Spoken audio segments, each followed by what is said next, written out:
¿Las emociones humanas más básicas dictan tus decisiones económicas? Me gusta comprar. Me encanta ir de compras. ¿O somos calculadoras racionales que velamos por nuestros intereses? Es como creer que los cerdos pueden volar. Un implacable debate científico con consecuencias en el mundo real. Hablamos de la velocidad a la que está cambiando el mercado. La crisis de 2008 casi desmorona la economía mundial. 1 billón en inversiones echados a perder. El crack es muy importante. No tiene explicación en la disciplina de la economía. Es un insulto sin fundamento. Una serie de experimentos increíbles desvela que no fue ninguna sorpresa. Fue promovido por la psicología. Nuestro comportamiento resulta extraño cuando se trata de dinero. Es una fuerza casi irresistible. Pero no todo el mundo está de acuerdo. La constatación de que la gente siente y padece no significa nada. Tengo material en abierto, ese es el precio. ¿Qué sucede cuando colisionan dos fuerzas tan poderosas? Los sentimientos siguen moviendo los mercados.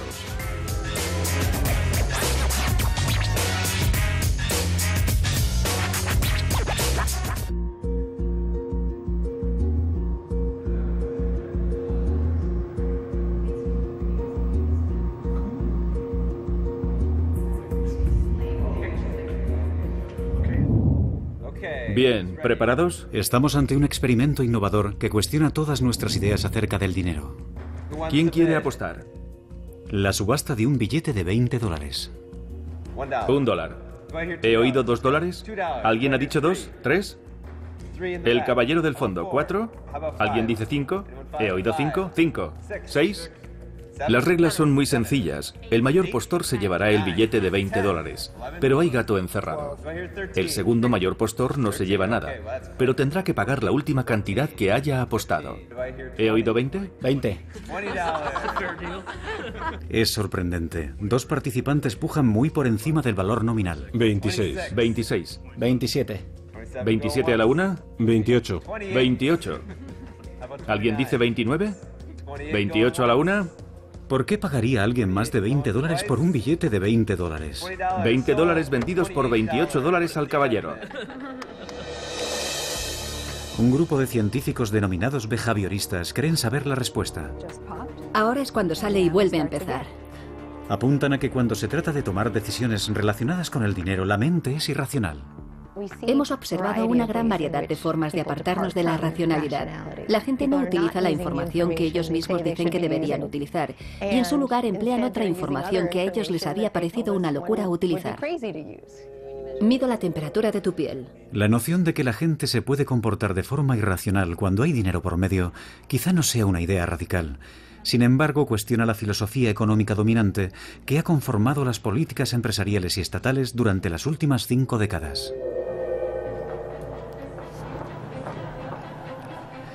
El núcleo intelectual de esta filosofía se encuentra aquí, en la Universidad de Chicago. De este campus han salido más premios Nobel en economía que de ninguna otra institución en el mundo. Casi todos ellos comparten un razonamiento básico. Cuando se trata de dinero, somos seres enormemente racionales. Uno de los grandes defensores de esta idea es Gary Becker. La teoría más sustentada que existe y que yo creo que es la más reputada de las ciencias sociales es la de la economía como una teoría de comportamiento racional desde un nivel individual, y esa es la teoría más fiable. ¿En qué consiste la economía? John Cochrane, profesor de la Universidad de Chicago, es otro gran seguidor de este modelo racional de la economía. ¿Cómo lo hacemos? En primer lugar, nos centramos en las personas y en cómo se comportan, en su comportamiento. ¿Qué quieren? ¿Cómo lo consiguen? Este modelo salió a la luz hace 200 años de manos del padre de la economía, Adam Smith, en su libro La riqueza de las naciones. Su forma inicial de abordar la economía recuerda a cómo Newton y Galileo abordaron la física. Trató algunas de las ideas básicas, por ejemplo, que las personas que velan por sus propios intereses encajan perfectamente en los mercados y pueden generar fantásticos resultados.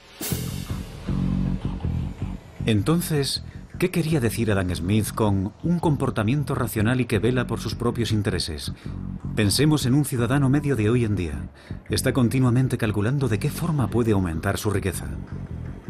Adam Smith dijo que la gente es racional e incluso egoísta, lo que es una forma muy limitada de racionalidad.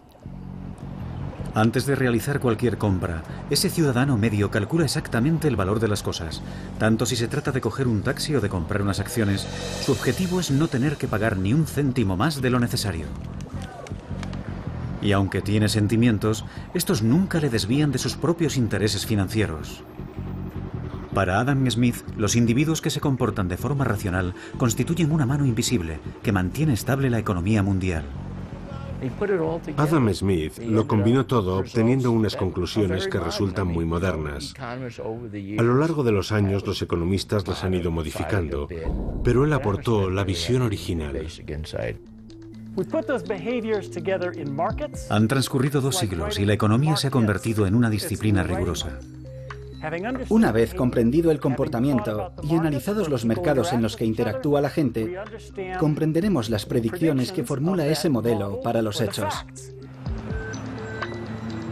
Ahora es posible ver plasmadas en ecuaciones matemáticas precisas las ideas de Smith acerca de cómo las personas racionales toman decisiones financieras. Tras la Segunda Guerra Mundial, si querías que te tomaran en serio, tenías que argumentar todo matemáticamente. Al principio, la economía consistía en estudiar las decisiones que tomaban las personas racionales avariciosas para intentar enriquecerse. Y ahora resulta que es posible sugerir una forma elegante de plasmarlo matemáticamente.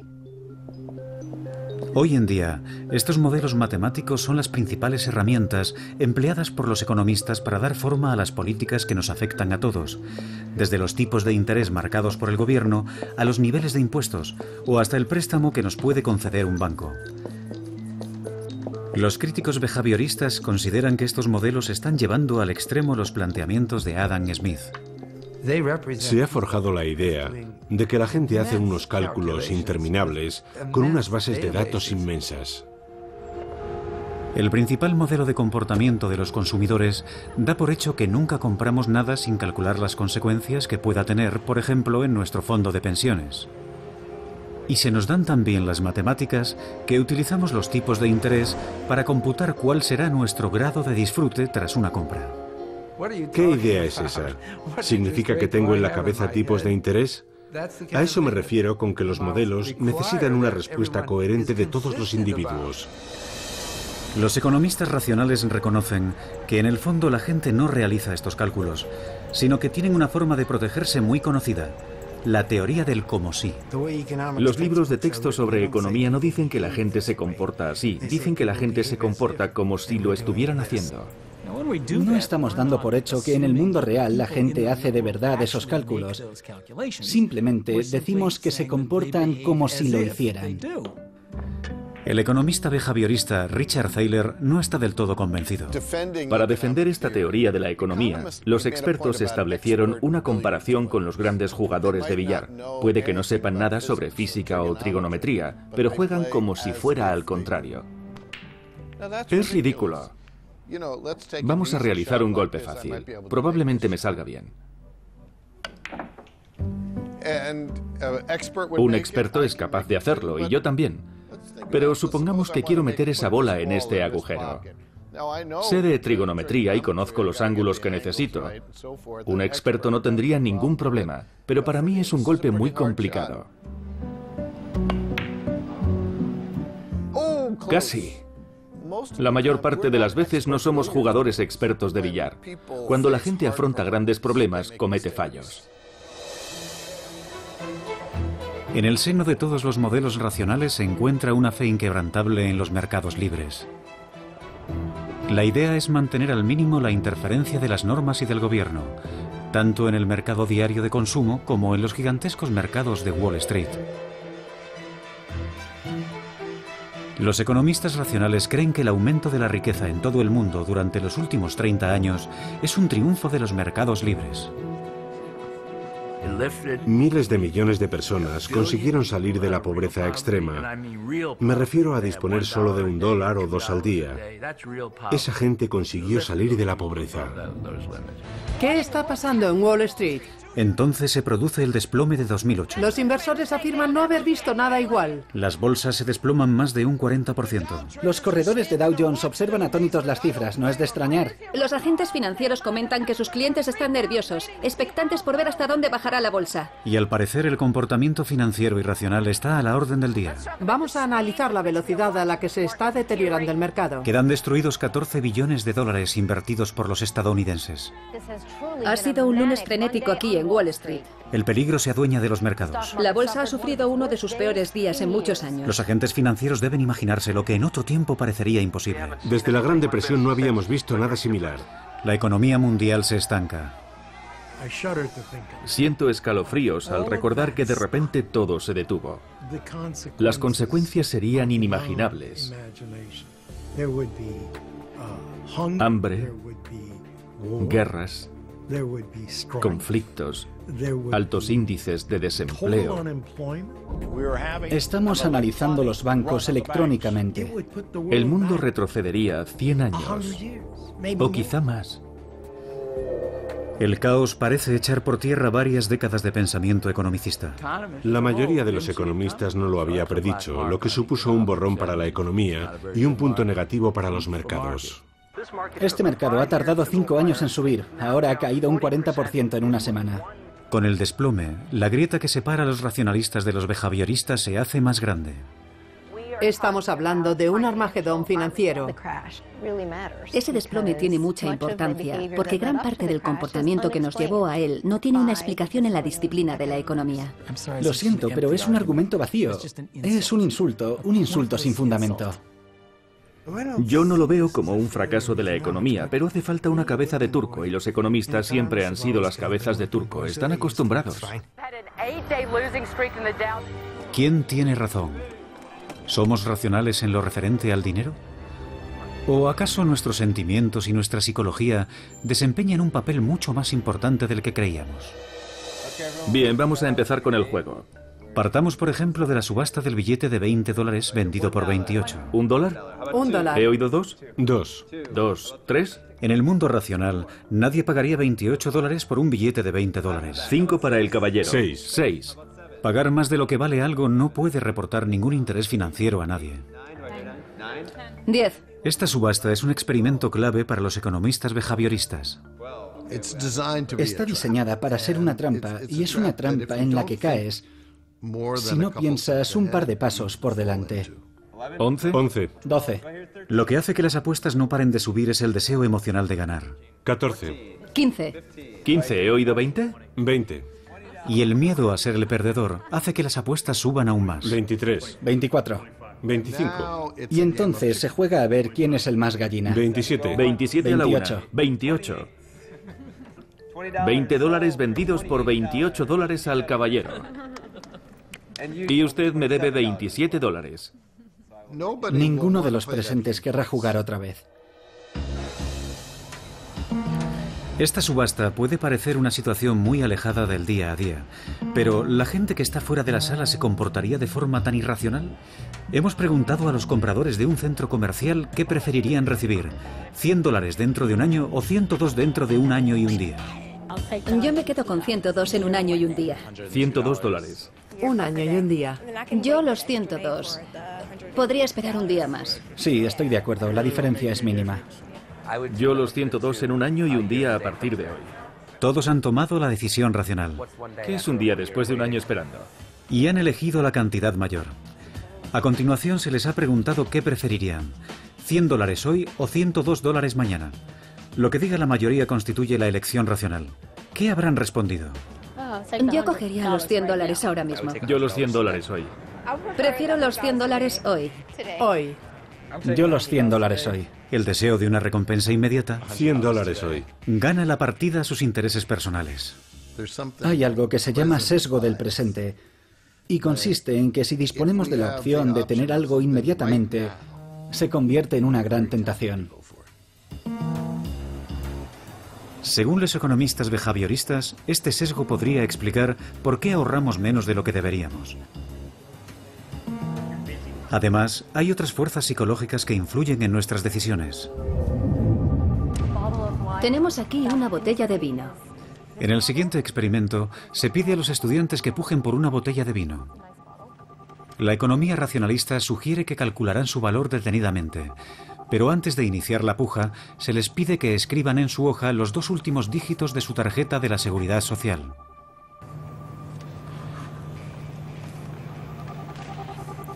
Sorprendentemente, coincide que aquellos que pujaron más alto por la botella de vino son aquellos cuyas 2 últimas cifras de la Seguridad Social eran más altas. Sin darse cuenta, se han dejado influir por un número totalmente irrelevante. Este ejemplo ilustra perfectamente el anclaje. La gente se queda anclada en un número cualquiera, aleatorio, como los 2 últimos dígitos de su tarjeta de la Seguridad Social. Es una fuerza casi irresistible. ¿Acaso este tipo de experimentos deja entrever grietas en los presupuestos que subyacen a la economía racionalista? Los economistas tratan con personas en el mundo real, y hay una diferencia entre el laboratorio y el mundo real. Estos experimentos son muy interesantes, pero ¿hasta qué punto es posible emplear los datos que obtenemos en el laboratorio para entender cómo se comporta la gente en el mundo real? Y después debemos comprobar si estos datos explican el fenómeno sucedido en el mercado mundial. Para algunos economistas, como Cochrane, no tiene importancia si los individuos a veces actúan en contra de sus intereses financieros, siempre que la mayoría actúe de forma racional con el dinero la mayor parte de las veces. No hay otro sitio donde este concepto sea más importante que aquí, en la Bolsa de Nueva York, donde los agentes financieros compran y venden acciones. Sus decisiones hacen que los precios suban y bajen, creando riqueza para algunos inversores y pérdidas financieras para otros. Richard Rosenblatt lleva 30 años ejerciendo aquí de corredor de bolsa. Vale, lo dejamos ahí. Gracias, Rich, cuídate. Cuando empecé, la tecnología se reducía prácticamente a las luces y a los teléfonos. Y sin embargo, el trabajo sigue siendo el mismo. Intentar anticipar los siguientes movimientos de la bolsa en los próximos segundos o minutos y tomar tus decisiones comerciales según los cambios que se produzcan. Y si tengo razón y compro una acción antes que otra persona, decidiendo que esa acción está por debajo de su precio, conseguiré un beneficio. Hoy en día la bolsa de valores es un eslabón más de la inmensa maquinaria mundial que son los mercados financieros. La tecnología facilita la realización de transacciones en todo el mundo. Cambio $2 con ganancias, tenemos 15, compra. La empresa Nike Trading es una de las que más presencia tiene en los parques de todo el mundo. Sus agentes compran y venden de todo, acciones, divisas y productos básicos como oro o petróleo. Tengo material en abierto, ese es el precio. $8, 2 por encima. Vende. Y tal y como había sugerido Adam Smith, los agentes compiten aquí ferozmente para acumular la mayor cantidad posible de dinero para sus clientes y para ellos mismos. Quieres ganar, y a todos nos mueve cada día nuestra naturaleza competitiva. Conforme avanza la jornada, aumenta la tensión y el ruido de gente. Si yo no estoy muy animado y veo a alguien a mi lado que está más ocupado que yo, eso hace que me ponga las pilas. Pregunta la cantidad final. Tommy, el tío de los 38.000 ha subido 50. TXM para un comprador, 23,90 por 100. ¿Por qué es importante lo que suceda en lugares como este? La mayoría utilizamos productos financieros como hipotecas o fondos mutuos. Las empresas que nos venden estos productos invierten nuestro dinero en los mercados financieros para obtener más dinero.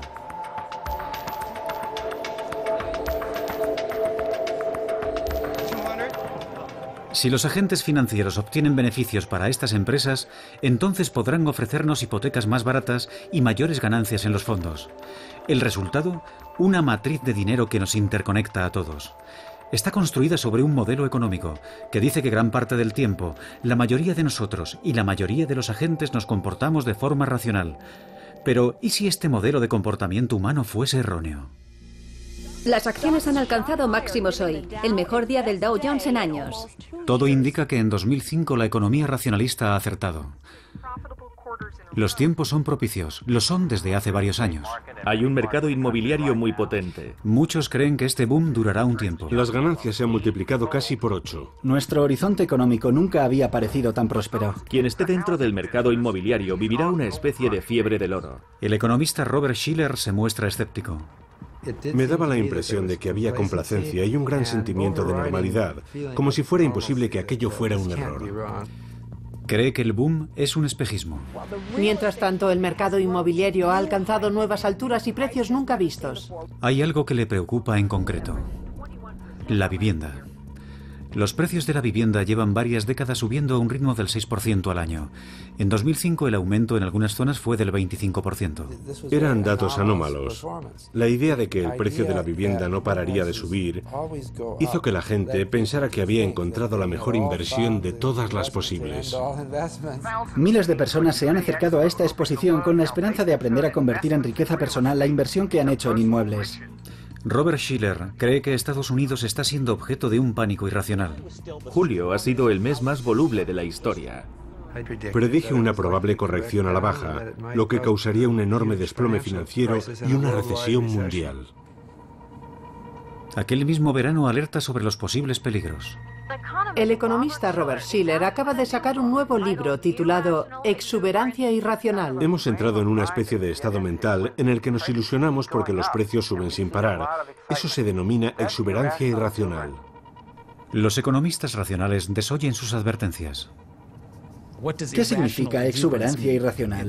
Es un hermoso neologismo para hablar de la situación en la que los precios son más altos de lo que Bob Shiller cree que deberían ser. Bob es amigo mío y es un pesimista recalcitrante acerca de los precios. Se intensifica el debate acerca de si la subida del precio de la vivienda es el resultado del pánico o de un cálculo racional. Las familias no estaban siendo irracionales. Los salarios eran cada vez más bajos, igual que los tipos de interés. Tomaron una decisión racional, sobre todo pensando que los precios continuarían aumentando con el tiempo. Las instituciones financieras comparten la certeza de que el precio de la vivienda continuará aumentando. Ofrecen hipotecas insólitas hasta la fecha, y los principales responsables del país muestran su optimismo. La economía estadounidense ha sufrido episodios similares anteriormente sin experimentar una reducción significativa en la media nacional de los precios de la vivienda. Los precios de la vivienda han aumentado cerca de un 25% en los últimos 2 años. Este aumento refleja los firmes fundamentos económicos. Esta confianza no es simplemente una corazonada compartida, sino que está basada en los modelos de la economía racionalista ampliamente aceptados. Se elaboraron pensando que la gente actuaría como una calculadora, que estudiaría sus ingresos y los riesgos, que buscaría el equilibrio. En 2005, los modelos económicos parten de la idea de que los consumidores calcularán al detalle sus hipotecas. Los economistas consideran que no deberíamos preocuparnos de que la gente se meta en hipotecas de hasta el 95 o el 100%, o en hipotecas arriesgadas, porque solo se les concederá esas hipotecas si han hecho todos los cálculos relevantes.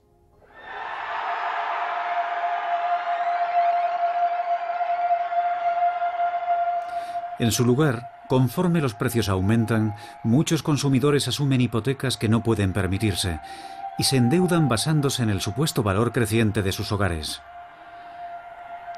¿Cómo es posible que hubiera tanta gente dispuesta a correr ese riesgo? Los investigadores de la Universidad de Stanford dan con una posible respuesta. En un principio, su investigación no tiene nada que ver con el dinero. Ni siquiera la están llevando a cabo unos economistas.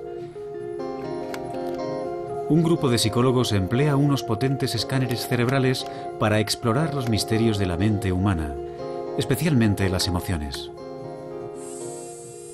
Empecé a investigar el cerebro porque me interesaban las emociones y tenía que haber algo que nos permitiera controlarlas. El psicólogo Brian Knudson se propone descubrir en qué medida las emociones afectan a una antigua zona de nuestro cerebro que compartimos con muchos animales, incluso con las lagartijas. Cuanto más abajo se encuentre la zona del cerebro, más atrás en el tiempo nos remontamos en su evolución. Los humanos todavía tenemos estas zonas subcorticales en lo profundo del cerebro. Esta parte del cerebro recibe el nombre de núcleo accumbens y es activada por las necesidades humanas más básicas. Para la supervivencia tiene mucho sentido que las recompensas naturales, como la comida o el sexo, activen este circuito que te impulsa a intentar conseguir esas recompensas. Esta parte del cerebro desempeña una función crucial en los casos de drogadicción. Movido por la curiosidad, Brian intenta encontrar qué otras cosas pueden excitarlo tanto como la posibilidad de conseguir sexo y drogas. Así que le pide a la gente que se imagine que está a punto de recibir dinero. En cuanto empezamos a mencionar el dinero, detectamos una activación muy fiable en estos circuitos de las emociones. Aquello significaba que dichos circuitos no solo se activaban ante el sexo, las drogas y la comida, sino que el dinero también lo conseguía, y con gran intensidad. ¿Es posible que el hecho de que una antigua zona de nuestro cerebro que se activa a causa del dinero explique algunos de los frenéticos comportamientos de los agentes financieros y de los consumidores durante el boom inmobiliario?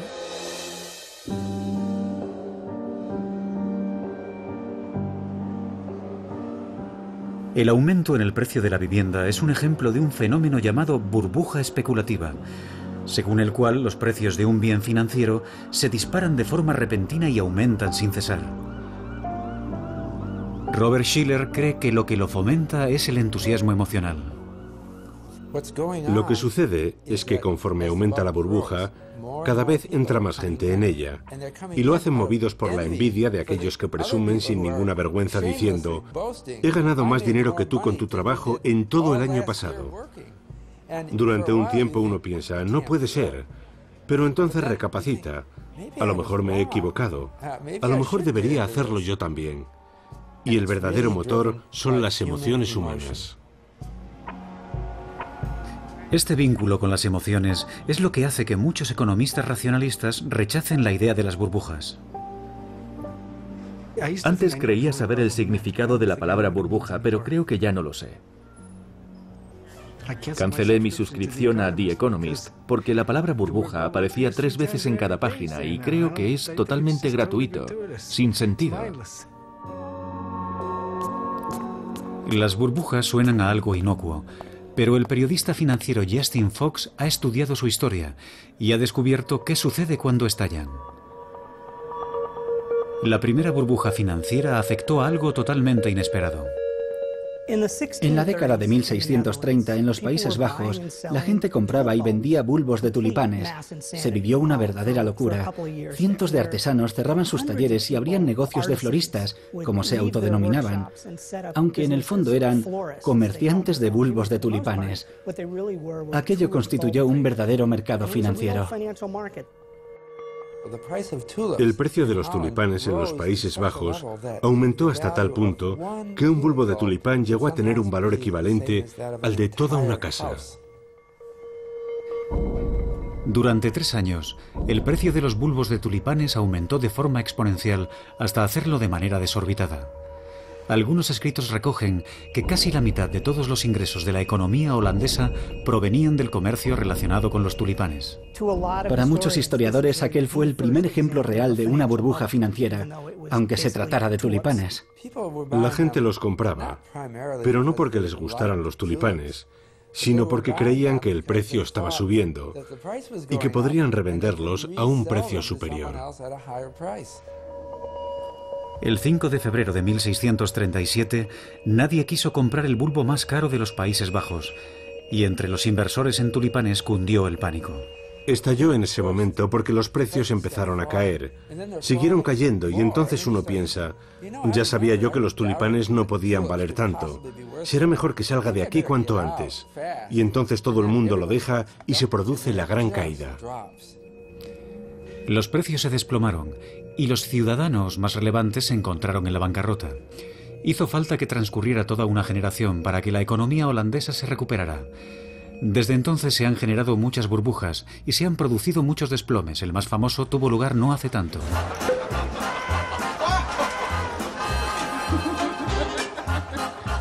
El año 1929 empezó con optimismo. Los precios de la bolsa de valores llevaban 8 años de continuas subidas y en el año 29 el repunte era notable. La década de 1920 fue una gran década desde el punto de vista económico. La economía era boyante, la industria también, y hacia el último tramo los mercados financieros digamos que pasaron de reflejar ese boom a prácticamente crearlo. El boom se expandió por todas partes. A finales de la década se respiraba la sensación de una nueva era. Los más observadores hablaron de emociones febriles cuando miles de inversores pagaron precios desorbitados por las acciones. En los llamados locos años 20, el mercado de acciones fue testigo del desarrollo de una inmensa burbuja. Mucha gente pensó que no tendría fin. Pero entonces, el 29 de octubre, los precios se desplomaron repentinamente y empezó a respirarse un ambiente de tensión y de miedo. Más de 9.000 bancos estadounidenses quebraron, haciendo desaparecer los ahorros de millones de personas. Aquello condujo a una depresión que duró más de 10 años. En la década de los 30 se alcanzó una tasa de desempleo del 25%. La gente se mostró muy optimista en la década de los 20 y muy negativa en la de los 30. Fue un acontecimiento provocado por un cambio en la mentalidad de la gente. La visión de que las emociones tienen la capacidad de alentar o desalentar la economía se convirtió en la sabiduría convencional de la década de los 30, a través del trabajo del célebre economista británico John Maynard Keynes. Existe un nuevo peligro de que aumente notablemente el coste de la vida. La cita más conocida de Keynes es que el mercado podía permanecer siendo irracional más tiempo de lo que uno puede mantenerse solvente. Keynes afirmó que las emociones podían provocar que los precios aumentasen y se desplomasen, y que para proteger la economía de estas peligrosas burbujas, los gobiernos debían regular estrictamente los mercados. Sin embargo, nunca pudo explicar con exactitud en qué consistía dicho mecanismo. Keynes nunca superó la etapa borrosa y nunca llegó a desarrollar un modelo matemático preciso. Por esa razón, Keynes recibió el rechazo de la profesión en bloque. Ahora, tras la crisis del año 2008, los economistas behavioristas se esfuerzan por hacer lo que Keynes no logró hacer, mostrar precisamente de qué forma las emociones influyen sobre los precios. Sus ideas son tan influyentes que incluso se llevan a cabo experimentos sobre el comportamiento en la Universidad de Chicago, tradicionalmente feudo de la economía racionalista. En uno de ellos se explora un misterioso sesgo psicológico. Nos interesa saber cuánto pagaríais por este termo. Se pide a los estudiantes que se imaginen el precio de un artículo de consumo. Un termo con un precioso color granate. Primero se les pregunta cuánto estarían dispuestos a pagar. Pensadlo unos segundos y después escribid la cantidad máxima que estaríais dispuestos a pagar por este termo. Ofrecen una media de $6. Veamos, tenemos 6 termos como este. Vamos a repartirlos. Los distribuiremos al azar. Y a continuación les dan un termo idéntico a cambio de nada. Una hora más tarde se les pregunta por cuánto estarían dispuestos a venderlo. En la teoría de la economía racionalista, el precio debería ser exactamente el mismo. Después de todo, el valor no ha cambiado. Sin embargo, el precio medio que piden por el termo ahora es de $9. Si quisierais vender el termo, ahora que es vuestro, ¿le subiríais el precio? Ahora parece un poco más especial porque es un objeto que a mí me resulta útil. ¿Más opiniones? Yo he tenido la suerte de que me tocara este termo, y como eso es importante para mí, subo el precio. El placer emocional de poseer algo durante tan solo una hora ha hecho que el precio suba un 50%. Es una subida inesperada, lo que sugiere que no somos conscientes de las emociones que fomentan este comportamiento. En Harvard, los investigadores exploran el impacto financiero de estas sutiles influencias. La responsable del equipo es Jennifer Lerner. Soy psicóloga social, no psicóloga clínica. No me dedico a sesiones individuales ni a terapias, sino que llevo a cabo experimentos en un laboratorio. Mi conclusión es que en gran medida no somos conscientes de qué es lo que nos influye a la hora de tomar una decisión. Lerner explora todo tipo de emociones. Hoy es el turno de la tristeza y del impacto que ésta tiene en las decisiones financieras. Empezaremos colocando estos dos sensores. Miden la respuesta sudorípara. Este experimento está diseñado para inducir las emociones a un nivel tan bajo que los sujetos no son conscientes. ¿Te sientes cómodo? Los investigadores emplean sensores para seguir los efectos fisiológicos de las emociones. Estamos listos para recoger la primera muestra de saliva. Desde los datos del corazón y de la respiración hasta las hormonas contenidas en la saliva. Se trata de indicios fisiológicos de los sujetos de estudio. Cuando llegan les pedimos que se sienten, que se relajen escuchando música, por ejemplo, y de esa forma podemos observar cómo son en una situación neutra. A continuación utilizamos esos datos para comparar qué sucede si se encuentran en medio de una situación financiera complicada. Entre otras actividades, nuestros sujetos de estudio ven una escena de una película triste. Ellos no lo saben, pero esto desencadena un nivel básico de tristeza en ellos. Los sensores desvelan el cambio emocional. Están tomando decisiones, pero son totalmente ajenos a cómo está influyendo la tristeza sobre ellos. Cuando les preguntamos, ¿tus respuestas se han visto afectadas de alguna forma por las imágenes que has visto?, responden que no. Es hora de realizar el test financiero. Se pide a los sujetos que realicen una serie de elecciones financieras. A continuación se les pregunta cuánto pagarían por un producto de consumo, en este caso una botella de agua. Jennifer Lerner compara las elecciones de estos individuos con las de un grupo de personas que no ha visto el vídeo con imágenes tristes. Aquí tenemos el ejemplo de un sujeto de estudio en estado neutro. Este sujeto nos está diciendo que le gustaría comprar la botella a $2.50. Eso contrasta con estos datos, que son de un sujeto en estado triste, según los cuales está dispuesto a pagar $10 para conseguir la botella de agua. Esto es muy representativo de lo que vemos. El valor aumenta cuando estamos tristes. Si la tristeza puede empujar a la gente a pagar 4 veces más por una botella de agua, ¿qué sucede cuando la apuesta es mayor? Se han realizado experimentos con grandes cantidades de dinero, con $1000, por ejemplo, y hemos descubierto que los resultados son cada vez mayores, incluso hablando de cifras importantes. Si las emociones influyen en los precios desde un nivel individual, ¿qué pasa con los mercados y con las economías a gran escala? Según la economía racionalista, a estos los mueve el interés propio individual. Sin embargo, Robert Shiller opina que se está pasando por alto algo obvio. Los seres humanos son animales empáticos, excepcionalmente empáticos. No solo estamos comunicando ideas, sino que estamos comunicando emociones. Eso es lo que significa la empatía, que no es lo mismo que la compasión. Significa sentir lo mismo. Sé lo que estás experimentando tú, porque el sentimiento que tú tienes también está en mi cuerpo. Hay un mercado inmobiliario candente en el país. Si Robert Shiller tiene razón, ¿podría la empatía explicar cómo el hiperoptimismo del mercado inmobiliario se transmitió a los mercados financieros a la manera de un resfriado social? El mercado inmobiliario ha crecido y ha alcanzado unos precios insólitos. Entre los agentes financieros profesionales, la idea de que los estados de ánimo influyen en el parqué se da por hecho. El mercado es un compendio de cómo se imaginan el futuro miles de personas. Si esa gente es optimista acerca del futuro, el mercado sube. Y si la gente es pesimista acerca del futuro, el mercado baja.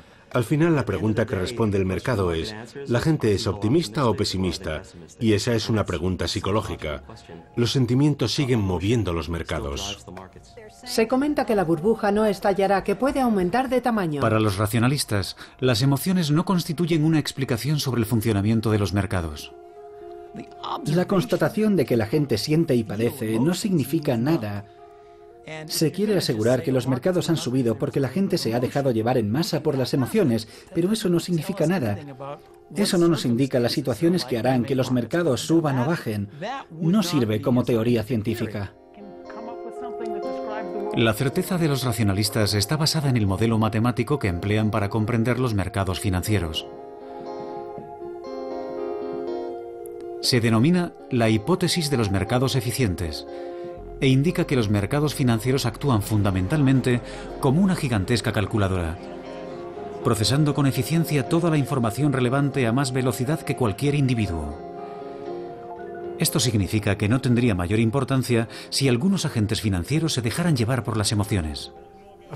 Los mercados eficientes y el comportamiento irracional no son excluyentes siempre que haya suficiente gente racional para mantener los precios a raya.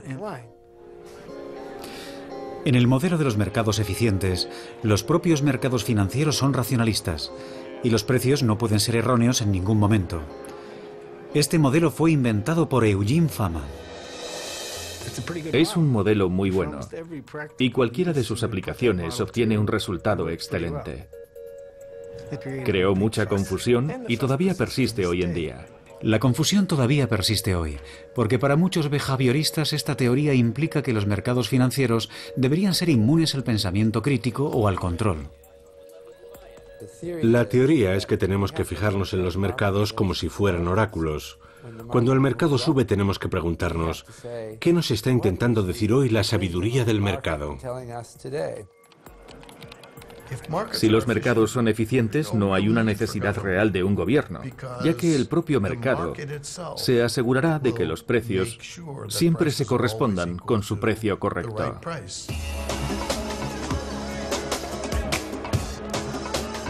Los racionalistas no creen en la regulación, sino que creen que los mercados pondrán en marcha su propio mecanismo de gestión de riesgo. Y así ha sido. El primero fue inventado aquí, en la Bolsa Mercantil de Chicago, donde los agentes financieros manejan continuamente cantidades desorbitadas de dinero. Trabajo como agente freelance y comercio con mi propio dinero entre 50 y 100 contratos al mismo tiempo. Es decir, contratos de entre 50 y 100 millones de dólares. Aquí los agentes ganan dinero ofreciendo a la gente seguridad contra el riesgo, incluyendo a los productores agrícolas de panceta de cerdo y de naranjas. Mucho antes de que esta naranja se convirtiera en una naranja, el agricultor tuvo que cultivarla. Entonces no sabía cuál sería su precio cuando llegara al mercado 10 meses más tarde. ¿Sacaría beneficios de ella? Como protección, los agricultores firman contratos que les sirvan de seguro en caso de la caída del precio de las naranjas. En ningún lugar del mercado verás cómo dos agentes se pasan una naranja. Y sin embargo, se negocia con las naranjas en un mercado invisible. Eso es un mecanismo de transferencia de riesgo. Cuando Leo Melamed fue presidente de la Bolsa Mercantil de Chicago, se apropió de esa idea de las naranjas y la aplicó a los activos financieros. En un contrato eso pasó a denominarse derivado. Fue una idea revolucionaria.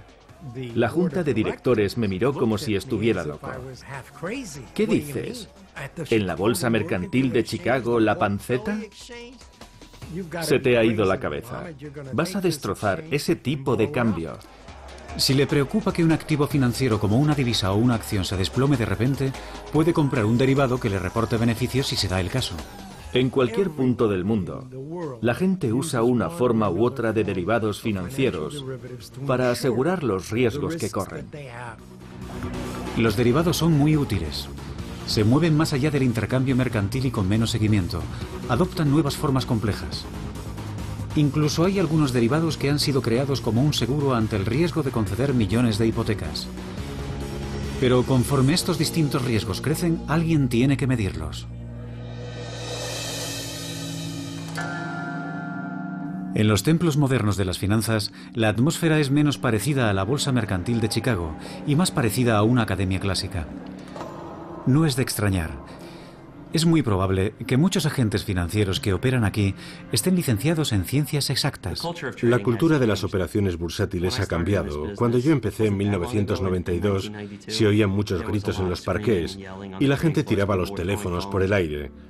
Hoy uno puede salir al parqué y comprobar que el ambiente es relativamente tranquilo. Oyes los ordenadores y ves a otro tipo de personas participando en las operaciones. Estos agentes financieros son denominados quants o analistas cuantitativos porque emplean ecuaciones y estadísticas para cuantificar sus riesgos de forma matemática. Es entonces cuando programan sus ordenadores para realizar transacciones comerciales.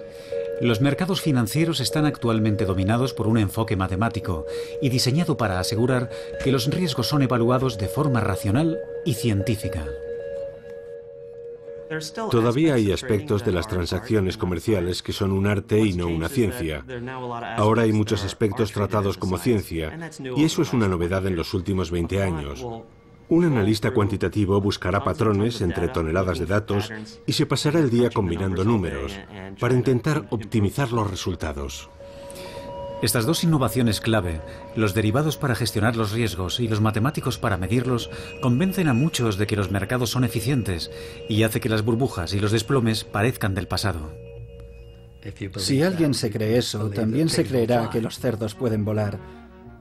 La primera vez que oí a un economista mencionar esa idea, di por hecho que estaban muy mal informados, que estaban aislados en lo alto de sus atalayas.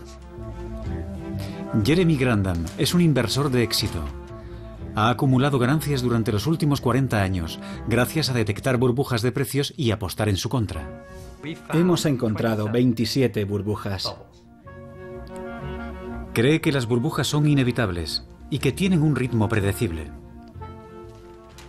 La euforia es lo que hace que los precios suban y el realismo es lo que hace que bajen, y lo que en último término provoca un pánico no realista, ya que se alimenta de sí mismo y avanza en la dirección equivocada. En la Universidad Chapman, en California, Vernon Smith estudia este ciclo. A muchos economistas no les gustan las burbujas porque son difíciles de comprender. Vernon Smith quiere comprobar qué sucede cuando los estudiantes compiten por conseguir dinero en un parqué simulado. Van a participar en un experimento. No es un entorno académico. Tu trabajo consiste en ganar la mayor cantidad posible de dinero.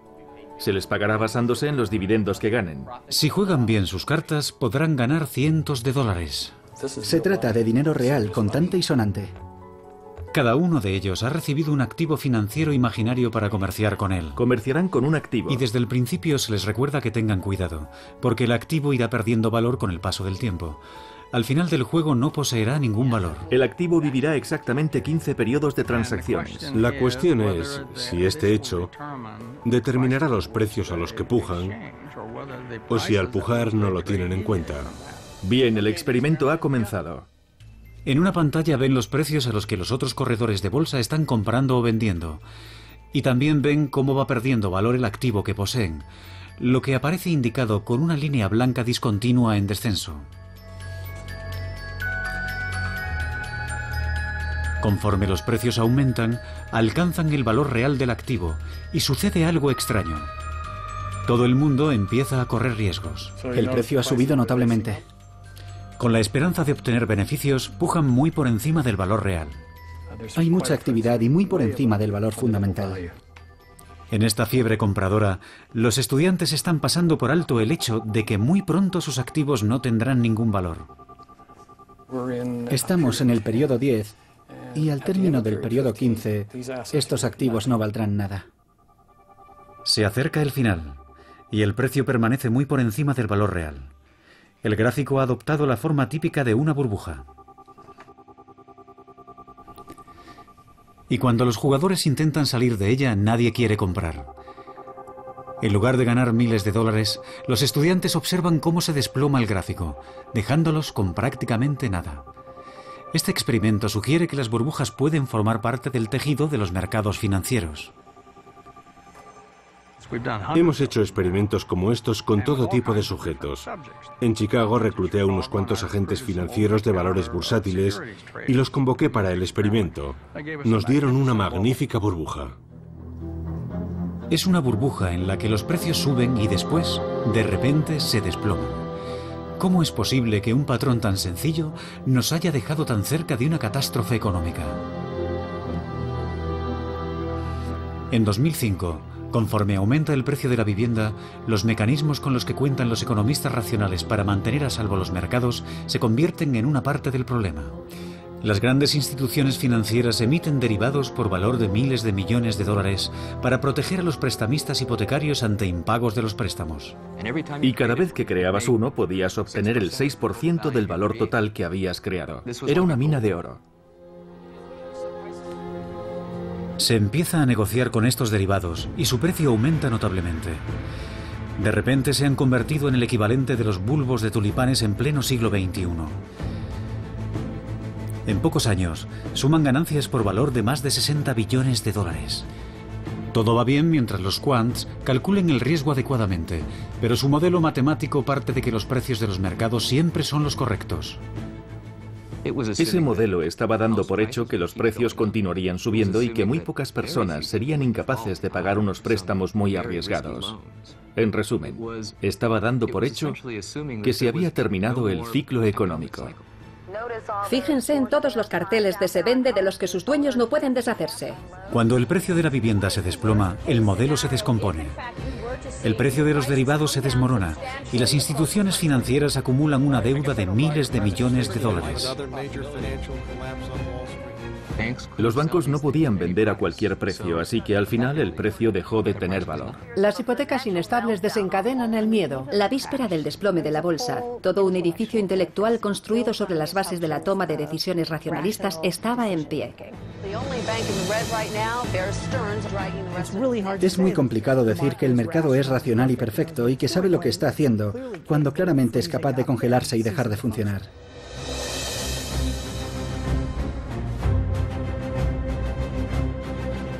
El miedo se va apoderando del mercado y las firmas financieras retiran sus inversiones. Corre la sangre en el parqué de Wall Street. Y se niegan a conceder préstamos. La incertidumbre desemboca en algo muy parecido al pánico. Se podría emplear la palabra pánico, pero en mi opinión no es más que un cambio de gustos. $500 millones en hipotecas echados a perder. Los seres humanos toman decisiones racionales a través de las emociones. Cuando se acerca un león es importante sentir algo de adrenalina, porque es la manera de tomar la decisión racional de correr como un loco en la otra dirección. El Dow Jones ha caído 240 puntos, mientras que el Nasdaq... ¿Qué nos espera? Otros 30 años como los que ya vivimos y en ellos se incluye esta recesión. El mundo saldrá fortalecido. Los que nos hemos centrado en los intereses propios de las instituciones prestatarias estamos en estado de shock, incrédulos. Creemos que tenemos un marco cuantitativo bueno que se ocupa de velar por todos los riesgos, pero hay algo en lo que nadie ha reparado. Es un caso en el que la gente se cree demasiado la teoría y está dispuesta a apostar a lo grande, basándose en una teoría que claramente no era correcta.